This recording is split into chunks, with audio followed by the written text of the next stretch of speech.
अलैहिस्सलाम की विलादत बासआदत, हज़रत आदम अलैहिस्सलाम के जन्नत से ज़मीन पर उतरने के 6113 साल बाद मक्का मुकरमा में आका अलैहिस्सलाम की विलादत बासआदत हुई। आका हज़रत आदम अलैहिस्सलाम जब जन्नत से उतारे गए ज़मीन पर आए तो उस वक़्त से लेकर आका अलैहिस्सलाम की विलादत तक 6113 साल का फासला है। और हज़रत ईसा अलैहिस्सलाम के बाद आपकी विलादत 29 अगस्त 570 ईस्वी पीर के दिन, सुमार के दिन सुबह सादिक के वक़्त आका अलैहिस्सलाम की विलादत हुई। तो आका अलैहिस्सलाम की विलादत के बारे में जो राजे कौल है वो है 8 रबीउल अव्वल का, कि 8 रबीउल अव्वल को आका अलैहिस्सलाम की विलादत हुई, ये राजे कौल है।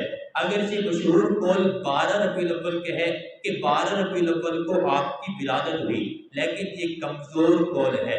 जो कवि कौल है जिसको मुहद्दिसीन ने लिए है वो 8 रबीउल अव्वल के है, और वफात का दिन 12 रबीउल अव्वल का यकीनी है। सब इस बात पर मुत्तफिक हैं कि 12 रबीउल अव्वल को आका अलैहिस्सलाम की वफात है। ये वफात का दिन है 12 रबीउल अव्वल। अगर बिलफर्ज 12 रबीउल अव्वल को हम विलादत का दिन भी मान लें, तस्लीम कर लें कि 12 रबीउल अव्वल को आका अलैहिस्सलाम की विलादत हुई है, और दूसरी तरफ ये यकीनी बात है कि 12 रबीउल अव्वल को आका अलैहिस्सलाम की जो है वफात हुई है। अब विलादत को भी अगर मान लिया जाए तो फिर क्या होगा कि विलादत और वफात इकट्ठे हो गए, विलादत भी उसी दिन, वफात भी उसी दिन। तो अब ये दोनों का इकट्ठा होना इस बात की तरफ इशारा करता है कि अगर हम विलादत को देखा जाए तो इसको ईद और खुशी का दिन न बनाया जाए, इस दिन खुशी ना मनाई जाए, क्योंकि विलादत की खुशी के साथ वफात का गम लगा हुआ है।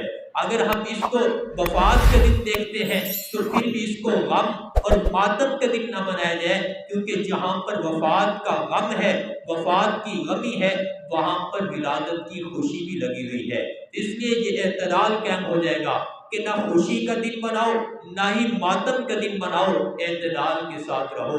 हकीम उम्मत हज़रत अशरफ अली थानवी रहमतुल्लाह अलैह ने अपनी किताब मिलादुन नबी के अंदर इसी को लिखा है कि न इसको खुशी का दिन बनाया जाए और ना ही गम का दिन बनाया जाए, कि विलादत और वफात ये दोनों इकट्ठे हो गए हैं।